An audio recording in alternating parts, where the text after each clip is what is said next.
फिरंगी को। मेरठ में east India company के खिलाफ विद्रोह भड़क उठा। कारतूसों में गाय और सुअर की चर्बी की खबर ने भारतीय सिपाहियों के अंदर सालों से दबे गुस्से को आग बना दिया। लेकिन यह केवल कारतूसों की लड़ाई नहीं थी।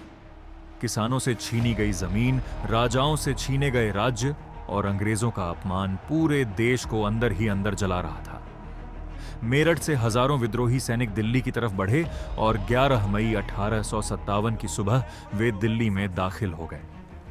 कुछ ही घंटों में शहर में अंग्रेज अधिकारियों पर हमले शुरू हो गए और पूरे शहर में अफरा तफरी मच गई। फिर बूढ़े मुगल बादशाह बहादुर शाह द्वितीय को हिंदुस्तान का सम्राट घोषित किया गया। सदियों बाद पहली बार दिल्ली में फिर से मुगल झंडा लहराया।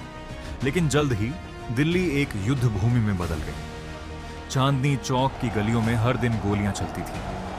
घरों की छतों से विद्रोही हमला करते, हवेलियों में बारूद जमा किया जा रहा था और हर गली एक किले जैसी बन चुकी थी। दूसरी तरफ अंग्रेज दिल्ली को हर कीमत पर वापस लेना चाहते थे। पंजाब से ब्रिटिश सेना दिल्ली पहुंची और शहर का घेराव शुरू हो गया। रिज क्षेत्र में अंग्रेजों ने अपना कैंप बनाया और महीनों तक लगातार तोपों से दिल्ली पर हमला होता रहा। दिन रात सिर्फ बारूद, धुआं और मौत दिखाई देती थी। गर्मी, बीमारी और भूख दोनों सेनाओं को तोड़ रही थी, लेकिन लड़ाई रुकने का नाम नहीं ले रही थी। फिर 14 सितंबर 1857 का दिन आया। अंग्रेजों ने दिल्ली पर अंतिम हमला शुरू किया। सबसे बड़ा हमला कश्मीरी गेट पर हुआ। गोलियों की बारिश के बीच ब्रिटिश इंजीनियर गेट तक पहुंचे और एक विशाल विस्फोट ने कश्मीरी गेट को उड़ा दिया। इसके बाद दिल्ली की सबसे खूनी लड़ाई शुरू हुई। गलियों में हाथों हाथ युद्ध होने लगा।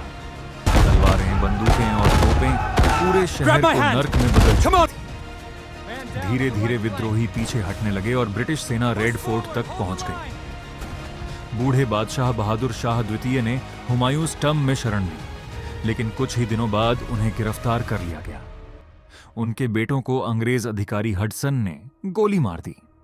उस दिन सिर्फ एक बादशाह नहीं हारा था, बल्कि मुगल साम्राज्य का अंत हो चुका था। दिल्ली हार गई थी, लेकिन आजादी की वो चिंगारी अब पूरे हिंदुस्तान में फैल चुकी थी। आने वाले 90 सालों तक वह आग बुझने वाली नहीं थी।